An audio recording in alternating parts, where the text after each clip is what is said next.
Mummy friend వాళ్ళ ఇంటికి వెళ్తున్నా చదువుకోవడానికి. ఇది నేను చూడలా. చదువుకున్నావారా? సంక నాకు వేస్తున్నారు ఇద్దరు కలిసి. ఇంకా స్టార్ట్ చేయలేరా? Flash back. చూసారా సార్ డబుల్ యాక్షన్. ఎవరురా నువ్వు ఇంత టాలెంటెడ్ ఉన్నావు? A few moments later. సాంప్రదాయిని సుప్పిని సుఖపోసని. 5 minutes later. Enemies ahead.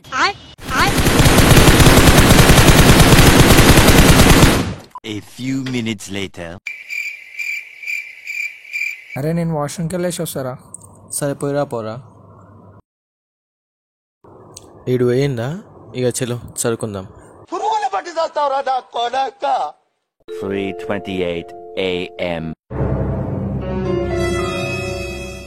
అరే ఈ చదవడం మనతోటి కాదు, చలో స్లిప్పులు పెడదాం. What a vision, what a thought. పిచ్చోలు అయిపోయారు మా టీం అంతా.